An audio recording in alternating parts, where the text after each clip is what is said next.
যুক্তরাষ্ট্রের আলোচিত যৌন অপরাধী জেফ্রি এপস্টেইন সংক্রান্ত নথিতে ভারতের প্রধানমন্ত্রী নরেন্দ্র মোদীর নাম উঠে আসায় নতুন করে আলোচনা ও বিতর্ক শুরু হয়েছে।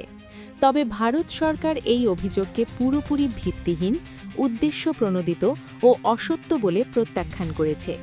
সম্প্রতি প্রকাশিত এপস্টেইন সংক্রান্ত কিছু নথি ও অনানুষ্ঠানিক তালিকায় বিশ্বের বিভিন্ন প্রভাবশালী রাজনীতিক, ব্যবসায়ী ও ধনকুবেরদের নাম উঠে আসে।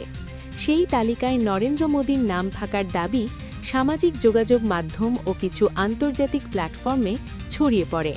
বিষয়টি সামনে আসার পর ভারত সরকারের পক্ষ থেকে তাৎক্ষণিক প্রতিক্রিয়া জানানো হয়। ভারতের পররাষ্ট্র মন্ত্রণালয় এক বিবৃতিতে জানায়, এই ধরনের দাবি সম্পূর্ণ মিথ্যা ও বিভ্রান্তিকর। বিবৃতিতে বলা হয়, এপস্টেইন সংক্রান্ত যেসব নাম ও তথ্য ঘুরে বেড়াচ্ছে তার সঙ্গে ভারতের প্রধানমন্ত্রী বা ভারত সরকারের কোনো ধরনের সম্পর্ক নেই। এ ধরনের অপপ্রচার রাজনৈতিক উদ্দেশ্য প্রণোদিত। সরকারি সূত্রগুলো আরও বলেছে, এপস্টেইন সংক্রান্ত নথিতে অনেক নামই প্রমাণহীনভাবে যুক্ত করা হয়েছে, যার সঙ্গে বাস্তব ঘটনার কোনো সংযোগ নেই। ভারতের দাবি, যাচাই বাছাই ছাড়াই এসব তথ্য ছড়ানো আন্তর্জাতিক রাজনীতিতে বিভ্রান্তি সৃষ্টি করতে পারে।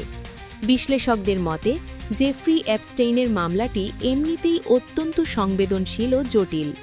তার সঙ্গে যোগাযোগ ছিল এমন অনেক নাম বিভিন্ন সময় আলোচনায় এলেও সব ক্ষেত্রেই যে তা অপরাধে জড়িত থাকার প্রমাণ তা নয়। অনেক ক্ষেত্রেই সামাজিক বা আনুষ্ঠানিক যোগাযোগকে ভুলভাবে উপস্থাপন করা হয়েছে।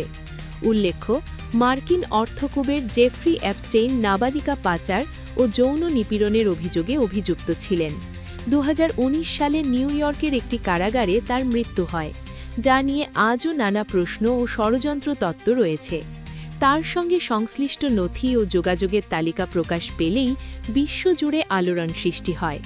ভারত সরকারের অবস্থান অনুযায়ী নরেন্দ্র মোদীর নাম জড়িয়ে যেসব দাবি করা হচ্ছে সেগুলো প্রমাণহীন গুজব ছাড়া কিছু নয়। সরকার এ ধরনের তথ্য যাচাই না করে প্রচার না করার আহ্বান জানিয়েছে।